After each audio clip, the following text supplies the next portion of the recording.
The heavens did not erupt in thunder when dominion was lost. They grew quiet.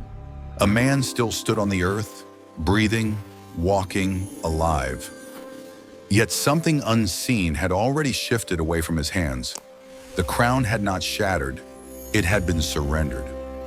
What kind of choice causes authority to slip without force? And how does a kingdom fall without a battle? What happens when obedience fractures and the world changes ownership without the earth itself realizing it? This story will reveal how humanity's first dominion was forfeited, not by conquest from above, but by a single moment of trust broken from within.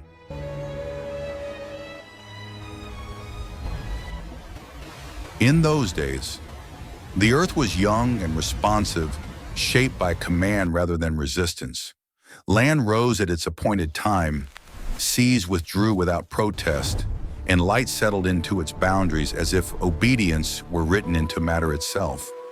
Morning mist lifted from river stones like breath from warm skin, and the sun warmed the soil without scorching it. Humanity entered this ordered world not as a guest, but as a steward, bearing the image of the Creator in fragile flesh. There was no confusion about hierarchy. Above humanity stood God, and beneath humanity, creation waited. Dominion was not seized, it was entrusted, and the world breathed easily under that arrangement. Across the land, life unfolded without fear of loss. Animals moved without instinct for violence, grazing without tension, muscle loose, ears unpinned, eyes unharried. The soil yielded without struggle. Fruit came free in the hand, heavy with clean sweetness, requiring no toil to earn it. Time itself seemed unburdened by decay.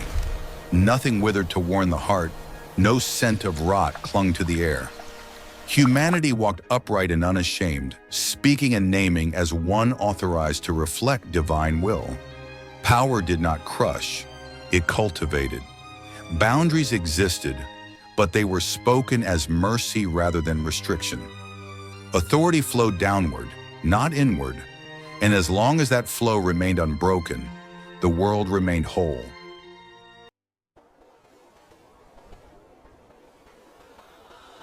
Meanwhile, above the visible order, ancient Jewish tradition remembers a structured unseen realm, watchful, arranged, reverent.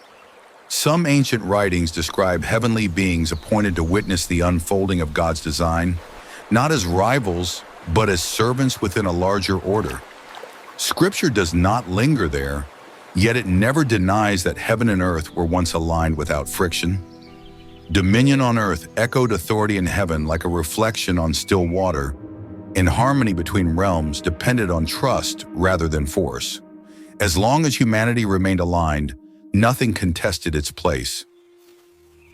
Far from the centers of power, there were no cities, no thrones, no weapons, only presence. Humanity did not need to defend authority because nothing opposed it. Yet even then, dominion was not automatic. It was relational. It depended on listening, on remaining oriented toward the voice that gave life. Freedom carried weight even before it carried consequence. And with every new morning, dew bright on grass, light threading the canopy, the question quietly formed beneath the peace: would humanity continue to rule by reflection, or would it begin to rule by desire? Morning settled over Eden with the quiet certainty of blessing. Mist hovered low along the riverbanks, and light filtered through leaves like breath, moving through a living body. Golden, warm, never harsh. The ground was cool beneath bare feet, soft without weakness, responsive without demand. Grass bent and rose again, as if glad to be touched. Birds moved freely between branches unafraid, and the air carried no scent of decay, only clean water, crushed leaf, fruit skin split under thumb. The man and the woman walked through the garden as if the paths recognized them, their presence drawing no resistance from the world around them. Creation did not recoil, it responded, Authority here was effortless, like gravity moving in the proper direction. The man bent to touch the water, letting it run through his hands before returning it to the soil. Ripples spread in perfect circles, unbroken by debris. The woman laughed softly, not to break the silence, but because joy belonged here. Their bodies carried no tension, no instinct to guard or measure. They did not feel watched because nothing opposed them. The garden breathed with them, a shared rhythm of life and trust.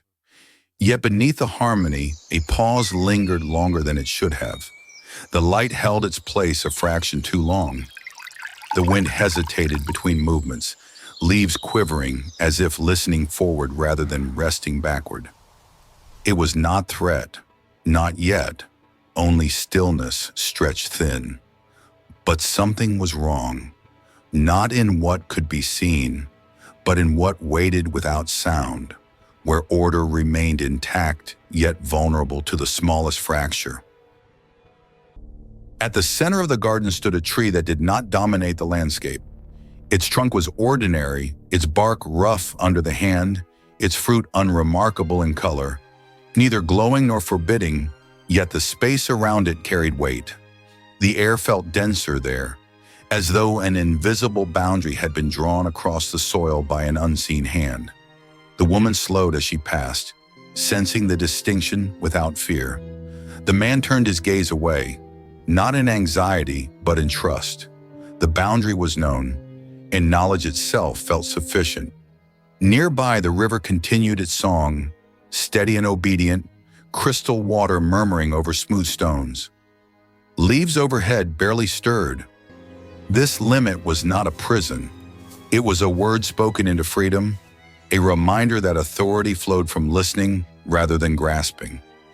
As long as the boundary remained honored, the garden remained whole. Dominion did not require testing, it required alignment. They walked on, yet something followed them. Not a presence, but a thought not yet formed. A faint pull, subtle enough to dismiss, persistent enough to return. The tree remained behind them, silent and patient, as if waiting did not cost it anything. Yet the silence was broken, not by sound but by awareness, the sense that a boundary observed could also be questioned. A voice slipped into the stillness without force, softer than wind, sharper than instinct. The serpent did not rush forward as an invader. It appeared as though it had always belonged to the garden's edges, coiled within familiarity, scales catching dim light like wet stone. The woman felt the fine hairs along her arms rise, and she straightened, drawing a slow breath. The air near the tree felt cooler now, a thin chill beneath the warmth. Light pressed flatter under the canopy, as if holding itself in reserve. Ancient tradition says deception does not begin with denial, but with redirection, with a question shaped carefully enough to feel safe.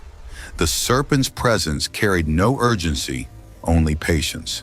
It waited, measuring the moment, allowing silence to do its work like pressure on a hairline crack. The man stood nearby, close enough to hear yet still. His stillness was not strength, it was suspension. The garden sounds softened gradually, birds quieting, water murmuring lower, as if giving space to a decision that had not yet been named. Without realizing it, attention shifted, and in that shift, authority leaned just slightly away from trust and toward curiosity.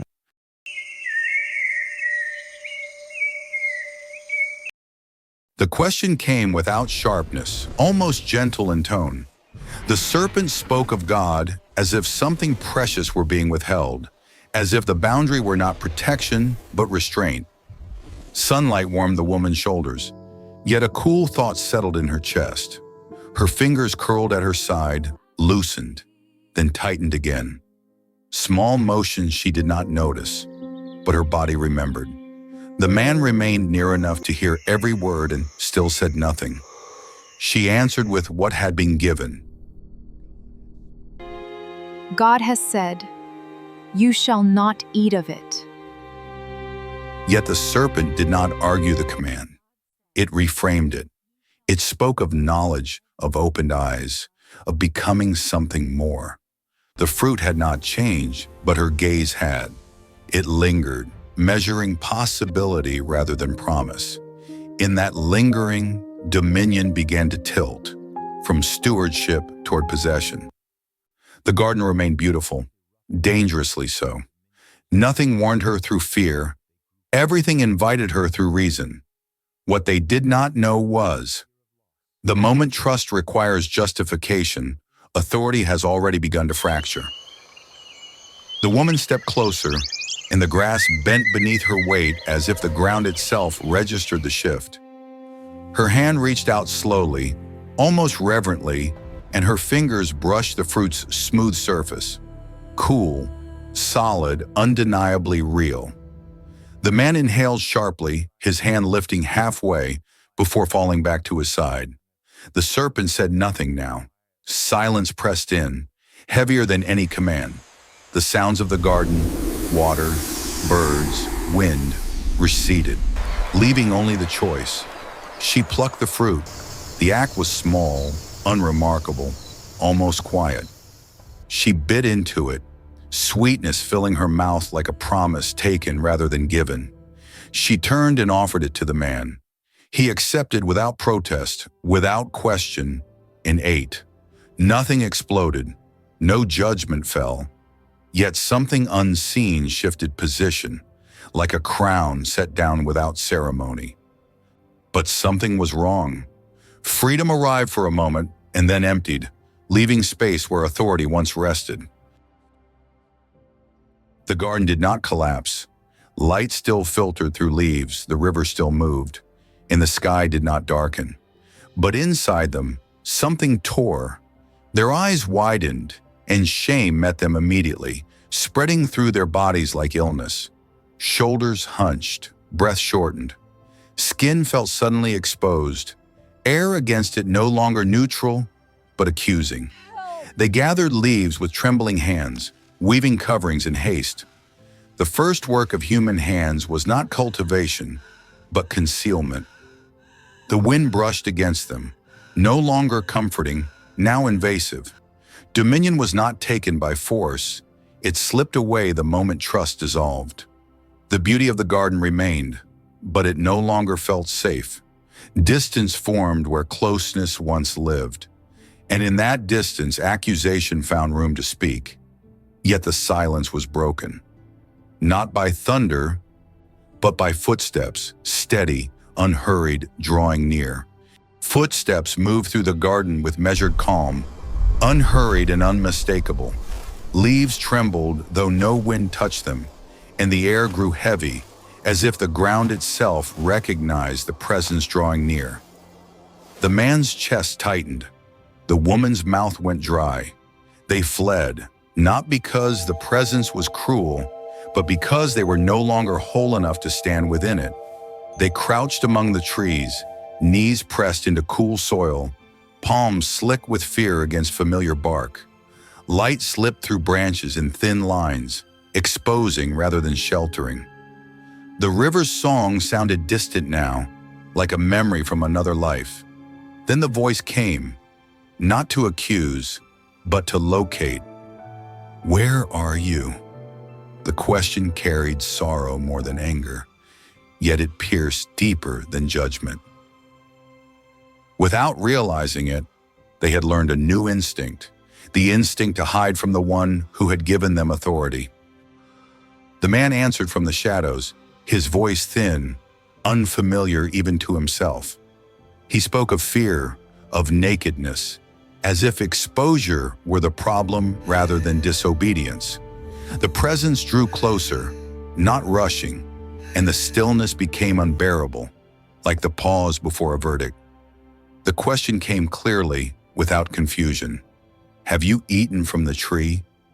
His body recoiled before his mind formed words.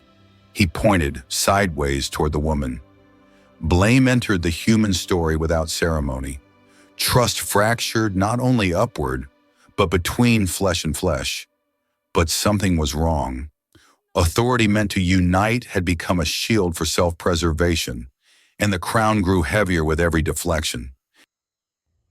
The woman turned, hands open in helpless explanation, and pointed toward the serpent. The creature remained still, unbothered, as if accusation did not concern it. The air cooled. Light faded at the edges of the garden, as though creation itself recoiled from what had entered it. Then God spoke, not in confusion, not in haste. Each word landed with weight, precise and unavoidable. The serpent was addressed first. Beneath the judgment, a promise formed: conflict, offspring, a future reckoning stretching beyond the garden. What they did not know was, the words that marked consequence also carried the first hint that loss would not have the final word. Mercy arrived without spectacle. God clothed them.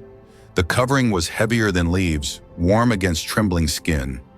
Tangible proof that innocence could not be restored, but exposure would not be left uncovered.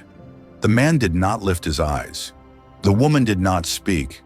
The garments rested on their bodies like both kindness and verdict, protection without reversal. The garden remained radiant, and that beauty cut deeper than loss. Nothing around them had changed, yet everything within them had. Mercy did not erase consequence. It accompanied it. Without realizing it, they learned that withdrawal was not abandonment, but holiness refusing to dwell within fracture. A boundary once spoken gently now hardened into permanence. God spoke of the tree of life, not as temptation, but as protection withheld. Eternal life in separation would become imprisonment, not blessing. The man's jaw tightened as he looked toward the garden's center, his body aching to reclaim what had been lost. The woman's hand found his arm, fingers tightening, both sensing the ground beneath them shift. Not in movement, but in meaning. Cherubim were appointed. A flame turned, alive with motion, guarding the way back. Eden did not vanish. It was sealed. But something was wrong. The world was still God's, but humanity no longer stood at its center. They crossed the threshold together. Light outside the garden burned harsher, stripped of gentleness. Stones cut into their feet, and the man stumbled, catching himself against soil that clung like possession rather than welcome. Behind them, the sounds of Eden faded. Ahead, wind carried the scent of dryness and distance. The woman turned once, eyes stinging as firelight flashed behind her. Silence closed in, thick and unfamiliar. This was the first peak of fear, not death, but the knowledge that death had entered their story. What they did not know was, exile would become the soil where every human story would now grow. Night fell quickly beyond Eden. Without the garden's shelter, darkness pressed close to skin. Stars watched coldly, distant witnesses to a fractured order. The man gathered branches, striking stone until flame flickered weakly. Shadows stretched long, restless. The woman wrapped her arms around herself, listening to unseen movement beyond the fire's reach. Some ancient traditions remember exile as a thinning of protection where unseen forces move closer when order weakens. Whether known or not, vulnerability settled into bone and breath. Yet the silence was broken by the understanding that the world was no longer neutral ground. Mourning brought labor instead of abundance. The man struck the earth and felt resistance answer his strength. Pain climbed his arm with each blow. Sweat burned his eyes. The woman searched for food among thorns, hands stinging as disappointment accumulated. The sun did not relent. Dominion had become endurance. Authority had narrowed into survival. Without realizing it, they learned that ruling a world without alignment meant being ruled by it instead. Days passed. Bodies tired faster. Words grew shorter. Silence filled the spaces where trust once lived. Hunger sharpened timbers. Shame sought shelter in accusation. Yet beneath the strain, memory remained. The voice of God, the promise spoken over the serpent, a future not yet visible. Hope existed, but it hurt to carry. But something was wrong. Waiting itself became a burden when time offered no repair. One evening, the man stared at his hands, cracked, bleeding, made to bless yet now shaped by labor. The woman leaned beside him, eyes closed, Eden flickering behind her eyelids like a dream she could no longer enter. Authority, they realized, was never merely power over creation.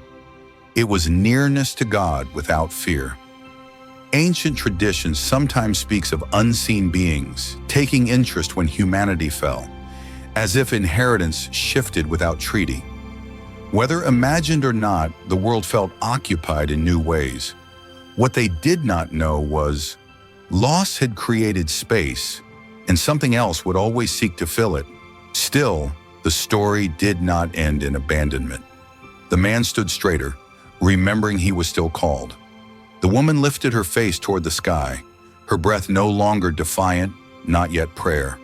The flaming sword still turned behind them, but the tree of life remained, guarded, not destroyed. The crown had fallen, but the promise endured. Authority had been surrendered, not erased. And somewhere beyond exile, restoration waited its appointed time. Yet the silence was broken by the quiet truth that loss was not the end of the story, but the beginning of longing. The first wound was not hunger, nor labor, nor even death. It was distance. Humanity had been created to rule as an image, which meant authority was never meant to originate from itself. Dominion was reflective, like moonlight carrying the sun's glow. When trust fractured, the crown did not vanish. It slipped from human hands, and the world felt the imbalance immediately. Soil resisted, relationships bent inward, fear learned how to speak. The unseen realm did not create the fracture, but ancient tradition remembers that it learned how to move within it, how darkness gains confidence when light withdraws even slightly. Authority untethered from presence does not disappear, it migrates. And what humanity surrendered did not remain empty. Yet even here, God did not abandon pursuit. The same voice that expelled also clothed. The same holiness that withdrew also promised restoration. Silence was not absence. It was restraint, patience, covenant waiting to unfold in time rather than force. Every human story since has carried this echo. We rule fragments. We inherit resistance. We sense that something once entrusted has been misplaced. And still, beneath labor and longing, the original calling remains, waiting not to be seized again through effort, but restored through divine initiative.